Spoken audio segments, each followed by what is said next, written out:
വിചിത്രമായൊരു വേർപിരിയലിന്റെ കഥയാണ് ഇന്ന് പ്രവാസ ലോകത്തിലൂടെ നിങ്ങളുടെ മുന്നിലെത്തുന്നത്. വർഷങ്ങൾക്ക് മുമ്പ് കേരളത്തിലെത്തി വിവാഹം ചെയ്തതിനു ശേഷം 2 പെൺമക്കളെയും ഉപേക്ഷിച്ച് തിരികെ പോകേണ്ടി വന്ന ഒമാനി പൌരനായ അബ്ദുള്ള ബിൻ സാലം ഹസൻ അൽ അബ്രിയനെ തേടിക്കൊണ്ടുള്ള അന്വേഷണമാണ് ഇവിടെ നടക്കുന്നത്. മക്കളായ ജമീലയും ഷുഹാത്തും 32 വർഷങ്ങൾക്ക് ശേഷം ഉപ്പയെ തേടിയാണ് പ്രവാസ ലോകത്തിലെത്തിയിരിക്കുന്നത്. ഇന്ന് അദ്ദേഹം ഒമാനിലെ ബഹലയിൽ ലോഞ്ചിൽ ജോലി ചെയ്തു വരികയാണെന്ന് മാത്രമേ ഇവർക്ക് ലഭിച്ചിട്ടുള്ളൂ വിവരം. കൂടുതൽ അവരുടെ വാപ്പയെക്കുറിച്ചുള്ള ഡീറ്റെയിൽസ് അവരോട് തന്നെ ചോദിച്ചറിയാം. ഉമ്മ ദുബായ്. ഉമ്മയുടെ സ്കൂൾ ബസ്സിലാണ്. എത്ര കൊല്ലായി? ഉമ്മ പോയിട്ടൊരു 30 വർഷത്തോളായി. 30 വർഷമായി. ഉമ്മ ജോലി ചെയ്തിട്ടാണ് ഞങ്ങളെ വളർത്തി പഠിപ്പിച്ചത്. അല്ല നിങ്ങൾ പോകാറില്ല? ഇല്ല, ഞാൻ കല്യാണം കഴിച്ചിട്ട് ഭർത്താവ് കൊണ്ടുപോയിട്ട് അവിടെ ആയിരുന്നു. അല്ല, ഞാൻ രാത്രി കഴിഞ്ഞത്. വരുമോ? വരിപ്പോ വന്നു പോയിട്ട് ഒരു മാസമായിട്ടേ ഉള്ളൂ. ലീവിന് വന്നു പോയിട്ട്. അവിടെ സന്തോഷവതിയാണ് അല്ലേ? അൽഹംദുലില്ലാ, കുഴപ്പമില്ല. വേറെ കല്യാണത്തിനെ കുറിച്ച് ആലോചിച്ചില്ല? ഇല്ല, ഇതുവരെ അങ്ങനെ ഒന്നും ചിന്തിച്ചില്ല. അറബി സംസാരിക്കുമല്ലേ രണ്ടുപേരും? ഞാൻ കുറച്ച് സംസാരിക്കും, ഇവളങ്ങനെ സംസാരിക്കില്ല. നിങ്ങള് വാപ്പാനെ കണ്ടണ്ട? ഇല്ല, എനിക്ക് 2 വയസ്സുള്ളപ്പോഴാണ് ലാസ്റ്റ് വന്നത്. പുള്ളി എങ്ങനെയുള്ള ആളാ? എല്ലാരും ബാപ്പയെ പറ്റി നല്ല അഭിപ്രായം പറയുള്ളൂ. ആരും ബാപ്പയെ പറ്റി ചോദിച്ചാൽ ആരും ചീത്ത അഭിപ്രായം പറയില്ല. അപ്പോ ഉമ്മ 30 വർഷമായി അവിടെ അല്ലേ? ഉപ്പ 2 വയസ്സുള്ളപ്പോഴാണ് നിങ്ങളെ കണ്ടത് അല്ലേ? ഇവളെ തീരെ കണ്ടില്ല. ഓ, അപ്പൊ നിങ്ങളെ ഭർത്താക്കന്മാരൊക്കെ അവിടെയാണ്? ഞാനും ഇവളും എന്റെ അലിനും കൂടിയുള്ള ചെറുപ്പൊരു ഫോട്ടോ ഒക്കെ ഉണ്ടെങ്കിൽ പക്ഷെ നഷ്ടപ്പെട്ടു പോയി. മൂപ്പര് ഈ മടിയിൽ ഇങ്ങനെ ഇരിക്കുന്ന ഒരു ഫോട്ടോ ആണ് ഞാനും മൂപ്പരും ഇവളും ചേർന്നിട്ടുണ്ട്. പക്ഷെ അതൊക്കെ ഒന്ന് കുറെ നോക്കി കിട്ടിയില്ല. ഫോട്ടോ ഇല്ല അല്ലേ? മറ്റേ സിംഗിളായിട്ടുള്ള ഒരു ഫോട്ടോ ഉണ്ട്. അത് മതി. അല്ല, ഞാൻ ചോദിക്കുന്നത് ഒമാനിലൊക്കെ ആവുമ്പോ അന്വേഷിക്കാനൊക്കെ സുഖമാണല്ലോ.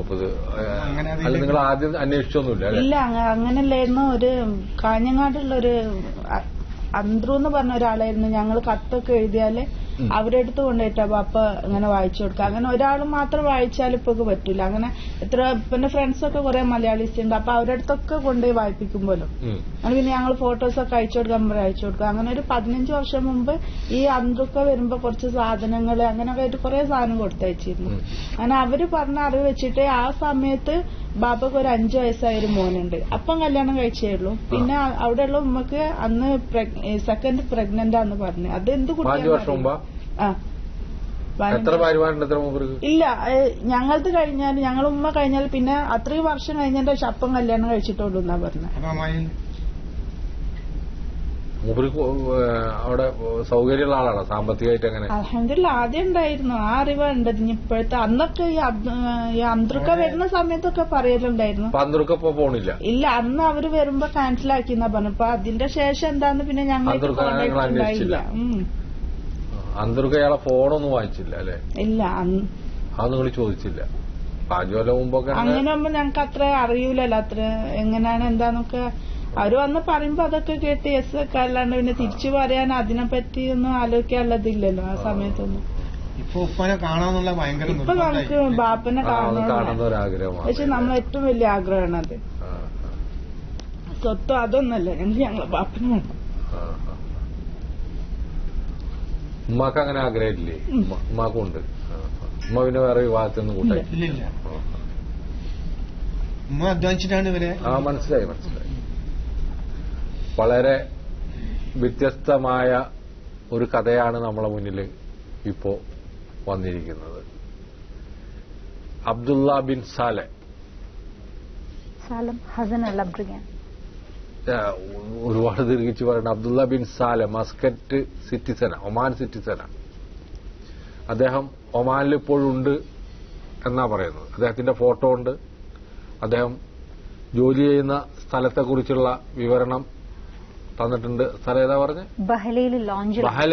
ബഹല എന്ന് പറഞ്ഞ സ്ഥലത്താണ് അദ്ദേഹം ഉള്ളതെന്നാ പറഞ്ഞത്. അവിടെ ലോഞ്ചുമായിട്ട് ബന്ധപ്പെട്ട ബിസിനസ്സാണ് അദ്ദേഹത്തിനുള്ളത്. അദ്ദേഹം വർഷങ്ങൾക്ക് മുമ്പ് 3 പതിറ്റാണ്ടിന് മുമ്പാണ് കോഴിക്കോട് വന്ന് വിവാഹം കഴിക്കുന്നത്. ഉമ്മയുടെ പേരെന്താ?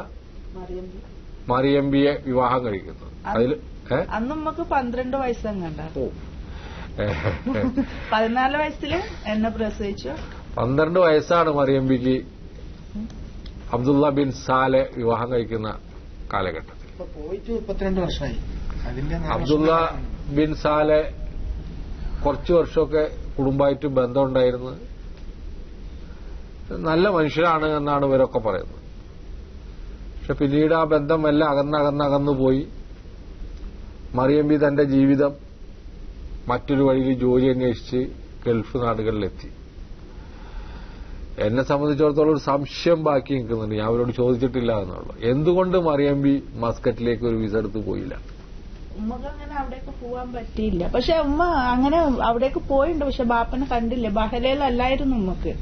ഫസ്റ്റ് ഉമ്മ പോയിരുന്നു. പക്ഷെ ബഹലയിൽ നിന്ന് കുറെ കിലോമീറ്റേഴ്സ് വ്യത്യാസത്തിലായിരുന്നു. പക്ഷെ അന്ന് ബാപ്പയെ കാണാൻ പറ്റിയില്ല. പിന്നാണ് ഈ വിവരങ്ങളൊക്കെ കിട്ടിയത്. ബാലയിലുണ്ട്. പിന്നെ പച്ചക്കറി മാർക്കറ്റിന്റെ അടുത്ത് തന്നെയാണ്. പിന്നെ ആ മാർക്കറ്റിൽ ബാപ്പന്റെ ഒരു കസിൻ ഉണ്ട്. ഏറ്റവും അറിയപ്പെടുന്ന ആളാണ് ഉബൈദ് എന്ന് പറയുന്ന ഒരാള്. പിന്നെ ബാപ്പന്റെ ഐഡന്റിഫൈ വെച്ചാൽ ഒരു കണ്ണിന്റെ ഈ കൃഷ്ണമണി വൈറ്റ് കളർ, ഒരു കണ്ണിന് ഫോട്ടോസിൽ അറിയാതെ അങ്ങനൊക്കെ ഒരു ഇതുണ്ട്. പക്ഷെ ഈ പച്ചക്കറി മാർക്കറ്റിന്റെ ആ ഭാഗം മുഴുവനും ബാപ്പന്റെ റിലേഷനാണെന്നാ പറയുന്നത്.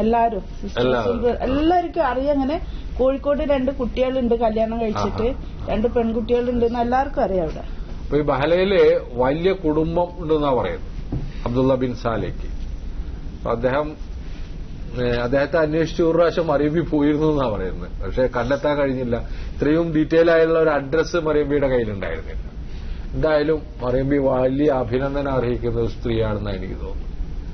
ഇത്രയും വലിയ ഒരു ജീവിത കഥയിൽ സ്വന്തം ജീവിതം കരുപിടിപ്പിക്കാൻ വിദേശത്ത് പോയി ഇപ്പോഴും ജോലി ചെയ്ത് മക്കളെ പോറ്റി മക്കളെ നല്ല സ്ഥാനത്താക്കി വിവാഹം കഴിച്ചു കൊടുത്ത ആ സ്ത്രീ തീർച്ചയായിട്ടും നമ്മളുടെയൊക്കെ മലയാളികളുടെ തന്നെ അഭിനന്ദനം അർഹിക്കുന്നുണ്ട് മറിയമ്പിക്ക്. തീർച്ചയായിട്ടും ഞങ്ങൾ എന്തായാലും മറിയമ്പിക്ക് വേണ്ടി അബ്ദുള്ള ബിൻ സാലയെ കൊണ്ടുവരാൻ വേണ്ടിയിട്ടുള്ള വലിയ പരിശ്രമം ചെയ്യും എന്നാണ് എനിക്ക് പറയാനുള്ളത്. നമ്മളെല്ലാ പ്രവാസലോകം പ്രവർത്തകരും ഒമാനിലുള്ള എല്ലാ ആളുകളും ബഹലയിൽ പോയി ഇദ്ദേഹത്തെ കാണാനുള്ള ഒരു പരിശ്രമം നടത്തണം എന്നാണ്. വലിയ ഒരു കഥയുടെ പുതിയ ഒരു ഇതായിട്ട് നമുക്കത് ഷൂട്ട് ചെയ്തിട്ട് എല്ലാവർക്കും കാണിച്ചു കൊടുക്കണം.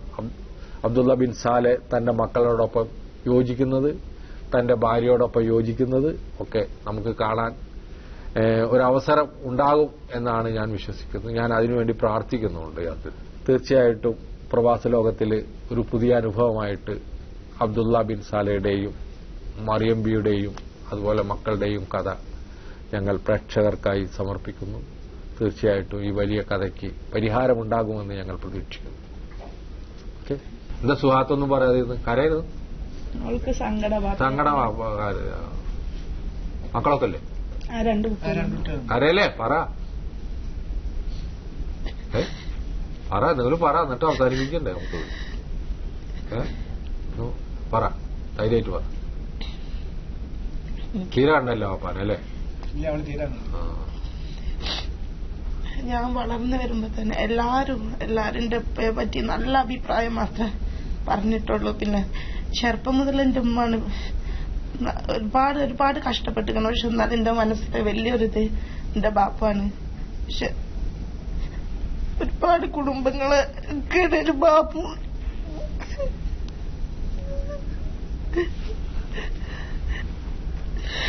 عبد الله أنا نسيب الصيدلي هذا ولد جميلة هذا سهاد شوف أنت تعال شوف أنت تعال شوف. സ്വദേശത്തും വിദേശത്തും കാണാതാകുന്നവരെ തേടിക്കൊണ്ടുള്ള ഒരു യാത്രയാണ് പ്രവാസ ലോകം നടത്തുന്നത്. ഇത് തികച്ചും സൌജന്യമാണ്. കാണാതാകുന്നവരുടെ ഫോട്ടോ അയക്കുന്നയാളുടെ വിശദമായ ടെലിഫോൺ നമ്പറും അഡ്രസ്സും സഹിതം ഞങ്ങൾക്ക് എഴുതുക. എഴുതേണ്ട വിലാസം: പ്രവാസ ലോകം, കൈർലി TV, കൈർലി ടവർ, പാളയം, ട്രിവാൻഡ്രം 34. പ്രവാസ ലോകത്തിലെ കഴിഞ്ഞ 600 ഭാഗങ്ങളിലും കാണാത്ത വ്യത്യസ്തമായ ഒരു അന്വേഷണ കഥയാണ് ഇന്നത്തെ പ്രവാസ ലോകത്തിലൂടെ നിങ്ങൾ കണ്ടത്. ഒമാനിയായ അച്ഛനെ കണ്ടുപിടിക്കാൻ എത്തിയിരിക്കുന്ന 2 പെൺകുട്ടികൾ. പ്രവാസ ലോകത്തിന്റെ സുഹൃത്തുക്കൾ ഒമാനിലെ ഈ പിതാവിനെ ഈ പെൺകുട്ടികൾക്ക് വേണ്ടി കണ്ടുപിടിച്ചു കൊടുക്കണമെന്ന അഭ്യർത്ഥനയോടെ, അപേക്ഷയോടെ ഈ ആഴ്ചയിലെ പ്രവാസ ലോകം ഇവിടെ പൂർണ്ണമാവുകയാണ്. അടുത്ത ആഴ്ച നമുക്ക് വീണ്ടും കാണാം. നന്ദി, നമസ്കാരം.